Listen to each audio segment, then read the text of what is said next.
కేసీఆర్ ను one విచారిస్తున్నారు justice PC Ghosh. దానికి సంబంధించిన బ్రేకింగ్ సేవి మాజీ మంత్రుల ఎమ్మెల్యేలను కూడా బయటకు పంపించేసింది కమిషన్. సో ఆ డీటెయిల్స్ ని మనం చూస్తున్నాం. కాళేశ్వరం కమిషన్ విచారణకు బీఆర్ఎస్ అధినేత కేసీఆర్ హాజరయ్యారు. 11:30 గంటలకు కేసీఆర్ విచారణ ప్రారంభమైంది. అయితే ఓపెన్ కోర్టులో కాకుండా వన్ కేసీఆర్ విచారణ సాగుతోంది. ఆరోగ్యరీత్యా వన్ విచారణ కోరారు కేసీఆర్ విజ్ఞప్తికి అంగీకరించారు జస్టిస్ ఘోష్.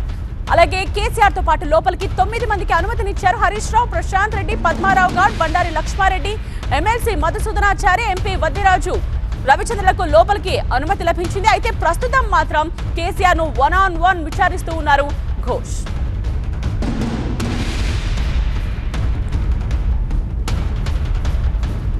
ఆరోగ్యరీత్యా వన్ రిక్వెస్ట్ చేశారు కేసీఆర్. దీంతో జస్టిస్ పీసీ ఘోష్ వన్ విచారణ చేస్తూ ఉన్నారు. సో వ్యక్తిగతంగా విచారించాల్సిందిగా కోరిన నేపథ్యంలోనే కేసీఆర్ ను వ్యక్తిగతంగా విచారిస్తూ ఉన్నారు, ఓపెన్ హాల్లో కాకుండా.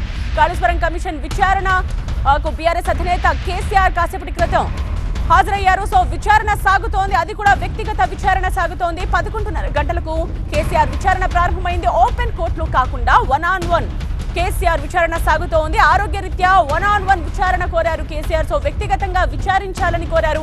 దీంతో జస్టిస్ ఘోష్ అంగీకరించారు. కేసీఆర్ విజ్ఞప్తికి అంగీకరించిన జస్టిస్ ఘోష్ కమిషన్ సో అలాగే విచారిస్తున్నట్టుగా తెలుస్తోంది. కేసీఆర్ తో పాటు లోపలికి 9 మందికి అనుమతినిచ్చారు. కాకపోతే ఇప్పుడు వ్యక్తిగతంగా విచారిస్తున్నారు కాబట్టి కేసీఆర్ ను మాత్రమే లోపలున్నారు.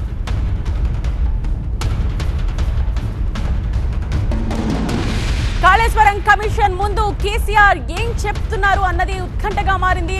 ఇటు బీఆర్కే భవన్ బయట కూడా ఆందోళనలు జరుగుతూ ఉన్నాయి. ప్రస్తుతానికి సిట్యుయేషన్ కంట్రోల్లో ఉన్నప్పటికీ కూడా భారీగా నినాదాలు చేస్తూ కార్యకర్తలకి చేరుకున్న దృశ్యాల్ని కూడా మనం చూసాం. అయితే కమిషన్ ముందు కేసీఆర్ ఏం సమాధానాలు చెప్తున్నారు అన్నది చాలా ఉత్కంఠ రేపుతోంది. కమిషన్ నుండి ఎటువంటి ప్రశ్నలను మాజీ ముఖ్యమంత్రి ఎదుర్కొంటున్నారు అన్నది చాలా ఉత్కంఠ రేపుతున్న అంశం. సో ఈ విచారణ ఎంతసేపు సాగుతుంది అన్నది కూడా చూడాల్సిన అవసరం కనిపిస్తోంది. చీఫ్ రిపోర్టర్ రాకేష్ లైవ్ లో జాయిన్ అయ్యారు మరిన్ని డీటెయిల్స్ తో. రాకేష్, సో ఓపెన్ హాల్లో ముందుగా విచారణ ఉంటుందని అందరూ భావించినప్పటికీ కూడా ఆరోగ్యరీత్యా వ్యక్తిగత విచారణను కోరారు కేసీఆర్. దానికి కమిషన్ కూడా అంగీకరించిందని చెప్తున్నారు. సో కేసీఆర్ మాత్రమే లోపల విచారణ ఎదుర్కొంటున్నారు, రైట్? కేసీఆర్ మాత్రమే ఉన్నారు. 1-1 విచారణ మాత్రమే కొనసాగుతుంది. మొత్తం హాల్లో 3 మాత్రమే ఉన్నారు. కమిషన్ చీఫ్గా ఉన్నటువంటి పీసీ ఘోష్, సెక్రటరీగా ఉన్నటువంటి మురళీధర్, దాంతోపాటు కేసీఆర్ 3 మాత్రమే ఉన్నారు. ఇంకెవరిని అలౌ చేయలేదు. ముందుగా అయితే ఓపెన్ హాల్ ఎంక్వైరీ కోసం అన్ని ఏర్పాట్లు జరిగాయి. దాంట్లో 40 చైర్స్ రెడీ చేశారు. కేసీఆర్తో పాటు వచ్చేటువంటి ఎమ్మెల్యేలు, ఎంపీలు, ఇతర నేతల కోసం ప్రత్యేకంగా కుర్చీలు అరేంజ్ చేశారు. అదేవిధంగా వాళ్ళ సిబ్బంది కోసం ఇలా మొత్తం 40 మెంబర్స్ కోసం సీటింగ్ అరేంజ్ చేశారు. కానీ కేసీఆర్ వెళ్ళగానే కొంతసేపు 1-1 కేసీఆర్తో పీసీ ఘోష్ మాట్లాడిన క్రమంలో కమిషన్ ఆయన ఒక రిక్వెస్ట్ చేశారు. నాకు జలుబు ఉంది, కోల్డ్ కారణంగా నేను కొంచెం పెద్దగా మాట్లాడలేను, అందరూ ఉన్నట్టయితే డిస్టర్బెన్స్ ఉంటుంది, నేను పెద్దగా మాట్లాడాల్సిన అవసరం ఉంటుంది, మైక్ అరేంజ్మెంట్స్ ఏమీ లేవంటున్నారు, కాబట్టి వ్యక్తిగతంగా మాట్లాడే అవకాశం ఇస్తే బాగుంటుంది, నా ఆరోగ్యాన్ని దృష్టిలో పెట్టుకొని మీరు నా రిక్వెస్ట్ని కన్సిడర్ చేయాలంటూ కేసీఆర్ ఓరల్గా కోరారు. దానికి కొద్దిసేపు ఆలోచించిన తర్వాత పీసీ ఘోష్ కూడా ఓకే అన్నారు. కమిషన్ చీఫ్ ఓకే చెప్పిన తర్వాత ఇమీడియట్గా హాల్లో ఉన్నటువంటి మీడియా రిప్రజెంటేటివ్స్ అందరినీ కూడా బయటికి పంపించారు, రిపోర్టర్స్ అందరినీ బయటికి పంపించారు. దాంతోపాటుగా కేసీఆర్ లోపలికి వచ్చిన తర్వాత పార్టీకి సంబంధించినటువంటి మెంబర్స్ కూడా ఎవరు ఉండొద్దని చెప్పడంతో వాళ్ళని కూడా బయటికి పంపించారు. కేవలం ఇప్పుడు 3 మాత్రమే ఉన్నారు. ఇంతకుముందు చెప్పినట్లుగా కమిషన్ చీఫ్ అయినటువంటి పీసీ ఘోష్, కమిషన్ సెక్రటరీగా ఉన్నటువంటి మురళీధర్, దాంతోపాటు కేసీఆర్, ఈ 3 మాత్రమే ఉన్నారు. ఇన్వెస్టిగేషన్ మొదలై దాదాపు 12 నిమిషాలు అవుతుంది. క్వశ్చన్స్ అన్నీ కూడా అంతకుముందే రెడీ చేశారు. ఎక్కడి నుంచి ఏ క్వశ్చన్స్ అడగాలి, చాలా రిపోర్ట్స్ ఉన్నాయి. ఎన్డీఎస్ఏ రిపోర్ట్ ఉంది, సిడబ్ల్యూసీ ఇచ్చినటువంటి రిపోర్ట్ ఉంది, అంతకుముందు విజిలెన్స్ రిపోర్ట్ ఉంది, ఇలా చాలా రకాల రిపోర్ట్స్ ఉన్నాయి. వాటిలోంచి ఏం అడగాలి? ప్రధానంగా మనకు అందుతున్నటువంటి సమాచారం, కమిషన్ అడిగేటువంటి కీలక ప్రశ్నలు 3 ఉన్నాయి. ఒకటి, అప్పుడు మీరు ప్రభుత్వంలో ఉన్నారు, ఎప్పుడైతే బ్యారేజీ కుంగిపోయిందో, మేడిగడ్డ కుంగిపోయిందో అప్పుడు ప్రభుత్వంలో ఉన్నారు, అప్పుడు మీరు తీసుకున్న చర్యలు ఏంటి? కుంగిపోయినప్పుడు మీకు వచ్చినటువంటి ప్రాథమిక సమాచారం ఏంటి? ఆ ప్రైమరీ రిపోర్ట్లో ఏముంది, ఎలా కుంగిపోయిందని ఉంది, కుంగిపోయిన సమయంలో ఏం జరిగిందని ఉంది.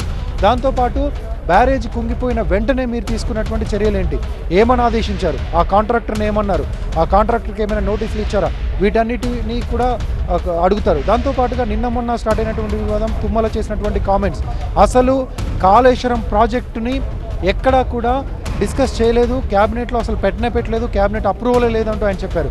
సో దాని గురించి కూడా క్వశ్చన్ చేస్తారు. క్యాబినెట్లో పెట్టారా, క్యాబినెట్లో డిస్కస్ చేశారా, క్యాబినెట్లో అప్రూవ్ చేశారా, ఈ విషయాలను కూడా చాలా కీలకంగా అడుగుతారు. వీటితో పాటు ప్రాజెక్టుకు సంబంధించి పాత ప్రాజెక్టు ప్రాణహిత చేవేల నుంచి కాళేశ్వరంగా మార్చడానికి కారణం ఏంటి, రీలొకేట్ చేయడానికి కారణం ఏంటి, అక్కడ నుంచి బ్యారేజ్లను కాళేశ్వరం వద్ద ఎందుకు నిర్మించారు, తుమ్మిడిహట్టు దగ్గర ఎందుకు నిర్మించలేదు, ఆ రాష్ట్రం చెప్పినటువంటి మహారాష్ట్ర చెప్పినటువంటి అభ్యంతరాలు ఏంటి, సిడబ్ల్యూసీ ఇచ్చినటువంటి నివేదిక ఏంటి, వీటిపైన కూడా అడుగుతారు. ఇంకా మరొక ఇంపార్టెంట్ విషయం, కేసీఆర్ వెళ్తున్నప్పుడు మనం రౌండప్ చేసి చూపిస్తున్నాం. ఒక ఫైల్ని ఆయన స్వయంగా పట్టుకొని తీసుకొని వెళ్తున్నారు. దాంట్లో ఉన్నటువంటి మెటీరియల్ కూడా దానికి సంబంధించినటువంటి సమాచారం అందింది. కేసీఆర్ ఒక పవర్ బ్యాండ్ ప్రజెంటేషన్ని తీసుకెళ్తున్నారు, అంటే పేపర్ ప్రజెంటేషన్. ఆ పేపర్ ప్రజెంటేషన్లో కలర్ ఫొటోస్తో అప్పుడు జరిగినటువంటి అంశాలు ఏంటి, ఏ రోజు డేట్ వైజ్గా టైం లైన్ వైజ్గా కాళేశ్వరం ప్రాజెక్టుకి సంబంధించినటువంటి డీటెయిల్స్ అన్నీ ప్రింట్ చేసినటువంటి ఒక ప్రజెంటేషన్ ఆయన తీసుకెళ్తున్నారు. ఆ ప్రజెంటేషన్ని పూర్తిగా చెప్తారు, ఆయనకు వివరిస్తారు. దాంట్లో ఉన్నటువంటి ఆయనకున్నటువంటి అనుమానాలను కూడా నివృత్తి చేస్తారు. రాకేష్, కాసేపటి క్రితమే విచారణ స్టార్ట్ అయింది. సో మీడియాని ఏమైనా అడ్రస్ చేసే అవకాశం ఉందా అయిపోయిన తర్వాత? మీడియాని అడ్రస్ చేసే అవకాశాలు అయితే కనిపిస్తున్నాయి. ఎందుకంటే ఓపెన్ హాల్ ఎంక్వైరీ అయితే కనుక మీడియా అక్కడ ఉంటుంది, చూస్తారు, దాన్ని రిపోర్ట్ చేసేటువంటి ఛాన్స్ ఉంటుంది. కానీ లోపల ఏం జరిగింది అనేది బయటికి తెలిసేటువంటి అవకాశం ఉండదు. కాబట్టి ప్రస్తుతానికైతే మనకు పార్టీ నుంచి అందుతున్నటువంటి సమాచారం మేరకు కిందకు వచ్చి మీడియాతో మాట్లాడి వెళ్తారనే ఇన్ఫర్మేషన్ ఉంది. మీడియాతో మాట్లాడి లోపల ఏం అడిగారు, తను ఏం చెప్పారు, అక్కడ ఎలాంటి డౌట్స్, ఎలాంటి క్వశ్చన్స్ తను ఫేస్ చేయాల్సి వచ్చింది, వీటన్నిటిని కూడా కేసీఆర్ స్వయంగా ఇక్కడ అడ్రస్ చేసేటువంటి అవకాశం ఉంటుంది. కానీ ఇంకొక చిన్న డౌట్ ఏంటంటే ఆయన హెల్త్ బాగాలేదని చెప్తున్నారు, కొంత జలుబుతో బాధపడుతున్నారు. దాంతోపాటు ఇక్కడ అరేంజ్ చేసినటువంటి మీడియా పాయింట్లో కూర్చోవడానికి ఎక్కడ సరైన ఏర్పాట్లు లేవు, నిలబడే ఆయన చాలాసేపు మీడియాతో మాట్లాడాల్సి ఉంటుంది. కాబట్టి ఆయన ఇక్కడ నిలబడి మాట్లాడేటువంటి అవకాశం ఉంటుందా, లేదంటే బయటికి వెళ్ళి ఎక్కడైనా తెలంగాణ భవన్లోనే ఇంకెక్కడైనా ప్రెస్ మీట్ పెడతారా, లేదంటే ప్రెస్ నోట్ మాత్రమే ఇస్తారా? 1 o'clock యాజ్ టీజ్గా కేటీఆర్ ఇంకా పార్టీ నేతల ప్రెస్ మీట్స్ అయితే ఉన్నాయి కాబట్టి దాంతోనే సరిపెట్టుకుంటారా అనేది చూడాల్సింది. రైట్ రాకేష్.